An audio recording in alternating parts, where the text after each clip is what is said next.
صلو علی الحبیب صلی اللہ تعالیٰ علی محمد صلی اللہ تعالیٰ علیہ وسلم۔ ناظرین، امام عشق و محبت اعلیٰ حضرت مجدد دین و ملت پروانہ شمع رسالت شاہ امام احمد رضا فاضل بریلوی رحمۃ اللہ تعالیٰ علیہ قیامت کا منظر کو اس طرح سے کھینچتے ہیں اشعار کی صورت میں: پیش حق مزدہ شفاعت کا سناتے جائیں گے، آپ روتے جائیں گے، ہم کو ہنساتے جائیں گے۔ شرح کلام رضا: حضور اکرم صلی اللہ تعالیٰ علیہ وسلم قیامت میں گناہ گاروں کو اللہ تعالیٰ کی طرف سے شفاعت کی خوشخبری سناتے جائیں گے۔ خود تو گریہ فرمائیں گے لیکن ہم گناہ گاروں کو ہنساتے جائیں گے۔ احادیث مبارک حضرت انس رضی اللہ تعالیٰ عنہ سے مروی ہے کہ نبی پاک صلی اللہ تعالیٰ علیہ وسلم نے میدان محشر کے بارے میں آگاہ کرتے ہوئے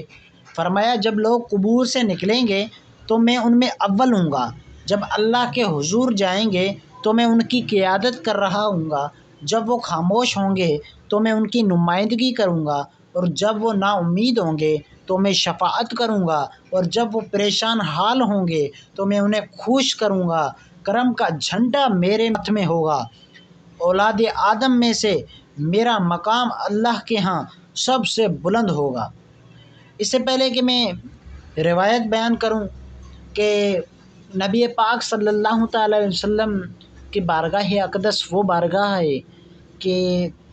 جس میں صبح 70,000 فرشتے آتے ہیں، حاضری دیتے ہیں شام تک، اور شام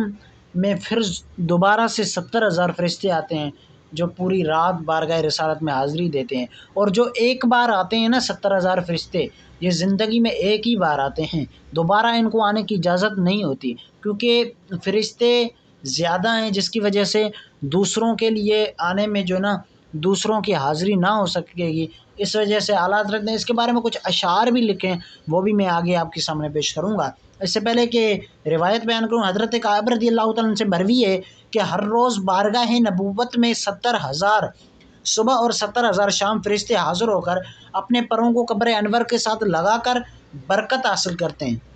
اور درود و سلام عرض کرتے ہیں، حتیٰ کہ آپ جب میدان محشر میں تشریف لائیں گے، یہ تو ابھی کا عالم بھی یہ ہے کہ مدینہ منورہ ذات اللہ شرفوں و تعظیمہ کی زمین مقدسہ پر نبی پاک کے روضہ اطہر پر صبح 70,000 فرشتے حاضری دیتے ہیں اور رات میں پھر 70,000 فرشتے حاضری دیتے ہیں، اور جب میدان محشر میں تشریف لائیں گے تو اس وقت بھی 70,000 فرشتوں کی جھرمٹ میں ہوں گے۔ اعلیٰ حضرت عظیم البرکت پروانہ شمع رسالت مجدد دین و ملت شاہ امام احمد رضا فاضل بریلوی رحمۃ اللہ تعالیٰ فرماتے ہیں کہ 70,000 صبح ہیں، 70,000 شام، یوں بندگی زلف رخ آٹھوں پہر کی ہے، جو ایک بار آئے دوبارہ نہ آئیں گے، رخصت ہی بارگاہ سے کچھ اس قدر کیے، یہ بدلیاں نہ ہوتی تو کروڑوں کی آس جائے، اور بارگاہ مرحمت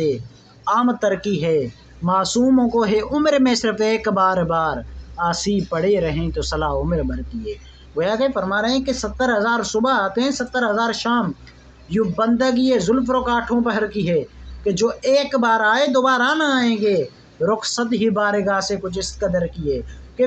فرشتے معصوم ہیں، وہ بارگاہ رسالت میں ایک بار آئیں گے، یہ بدلیاں نہ ہوتی تو کروڑوں کی آس جاتی، یعنی کروڑوں فرشتے آسی تمنا میں جو ہے نا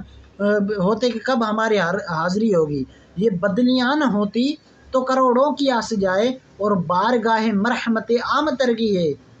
یہاں پر عقیدہ بھی آگے بیان کر دیا کہ معصوموں کو ہے عمر میں صرف ایک بار بار، فرشتے معصوم ہیں، انبیاء معصوم ہیں، ان کے سوا کوئی بھی معصوم نہیں ہے۔ یہاں پر عقیدہ بھی بیان کیا کہ معصوم فرشتوں کو کہا جاتا ہے کہ معصوموں کو ہے عمر میں صرف ایک بار بار، آسی پڑے رہیں تو صلاح عمر بھر کیے۔ اللہ اکبر۔ کیونکہ یہ کلام روز محشر کے بارے میں ہے تو خلیفہ دوم حضرت سیدنا عمر فاروق اعظم رضی اللہ تعالیٰ عنہ فرماتے کہ نبی کریم رؤوف الرحیم صلی اللہ تعالیٰ علیہ وسلم فرماتے ہیں کہ جنت نبیوں پر حرام کر دی گئی ہے، یعنی اور نبیوں پر جنت کو حرام کر دیا گیا ہے جب تک میں اس میں داخل نہ ہوں، اور نبیوں کی امتیوں کو بھی جنت میں جانے سے حرام کر دیا گیا جب تک میری امت جنت میں داخل نہ ہو۔ سبحان اللہ۔ کچھ خبر بھی ہے فقیروں، آج وہ دن ہے کہ وہ نعمت خلد اپنے صدقے میں لوٹاتے جائیں گے۔ اے فقیروں مفلسو، کچھ تمہیں معلوم ہوا یا نہیں؟ آج تو وہ دن ہے جس میں رسول اللہ صلی اللہ تعالی وسلم جنت کی نعمتیں تقسیم فرمائیں گے، کیونکہ آپ تو قاسم رزق ہیں نا، مالک ملک اللہ ہیں، باذن اللہ ہیں، اس کے لیے دلائل دینے کی کوئی ضرورت نہیں۔ اس شعر میں گویا احمد رضا محدث بریلوی قدس سرہ فرماتے ہیں کہ میدان حشر میں کھڑے ہیں اور اپنے دوستوں کو یاد دلا رہے ہیں کہ اے فقیرو، مفلسو، آج وہ دن حشر تو ہے کہ جس میں رسول اللہ صلی اللہ تعالی وسلم کی نعمتیں غریبوں مسکینوں پر لٹائیں گے۔ ذرا جھولیاں کھولو، اپنی خالی جھولیاں خوب بھر لو کہ بحر کرم جوش پر ہے۔ آگے نبی پاک صلی اللہ تعالی وسلم فرماتے ہیں کہ میں ہی حاشر ہوں کہ تمام لوگ میرے قدموں پر اٹھائے جائیں گے، یعنی روز محشر حضور اکرم صلی اللہ علیہ وسلم کے آگے حضور صلی اللہ تعالی علیہ وسلم آگے ہوں گے اور تمام اولین و آخرین حضور کے پیچھے ہوں گے۔ خاک افتادو بس ان کے آنے ہی کی دیر ہے، خود وہ گر کر صدے میں تم کو اٹھاتے جائیں گے۔ اے عاجزو، کیوں پریشان ہو، ذرا صبر تو کرو، بس حضور اکرم کی تشریف لانے کی دیر ہے، پھر دیکھنا کہ تمہارے غم ٹل جائیں گے۔ اس لیے کہ آپ تشریف لاتے ہی اللہ تعالیٰ کے حضور میں سجدہ ریز ہوں گے تو اللہ تعالیٰ آپ کو اذن بخشے گا، تو ہم سب عاجزوں کو اس قیامت کی ذلت و خواری سے بچا کر جنت میں لے جائیں گے۔ وسعتیں دی ہیں خدا نے اڑے دامن محبوب کو، جرم کھلتے جائیں گے اور وہ چھپاتے جائیں گے۔ اللہ تعالیٰ نے محبوب کریم صلی اللہ علیہ وسلم کے دامن مبارک کو خوب وسعتیں بخشی ہیں، اگر ہمارے جرم کھلیں بھی تو آپ اپنے دامن مبارک سے چھپا لیں گے۔ آگے اعلیٰ حضرت امام اہل سنت فرماتے ہیں، لو وہ آئے مسکراتے ہم اسیروں کی طرف، خرمن اسیاں پر اب بجلی گراتے جائیں گے۔ اے مجرموں، وہ دیکھو ہمارے غمگسار نبی تشریف لائے ہیں، اب ہم اگرچہ کتنے ہی جرائم کے قیدی ہیں لیکن ہمارے ہم مسکراتے تشریف لا رہے ہیں، اور تشریف لاتے ہی ہمارے گناہوں کی خلیاں پر بجلی گرا کر انہیں نیست و نابود فرمائیں گے۔ آگے اس کلام کا مقطع لکھتے ہیں کہ خاک ہو جائیں عدو جل کر مگر ہم تو رضا، دم میں جب تک دم ہے ذکر ان کا سناتے جائیں گے۔ دشمنان دین بالخصوص منکرین کمالات مصطفیٰ صلی اللہ تعالی علیہ وسلم جل کر راکھ ہو جائیں گے، ہم تو جب تک جان میں جان حضور کا ذکر مبارک سناتے جائیں گے۔ خدا اہل سنت کو آباد رکھے، محمد کا میلاد ہوتا رہے گا۔ اللہ تبارک و تعالیٰ سے دعا ہے جو کچھ سنا اس پر عمل کرنے اور دوسروں تک نیکی کی دعوت پہنچانے کی توفیق عطا فرمائے۔ آمین آمین بجائے نبی الامین صلی اللہ علیہ وسلم۔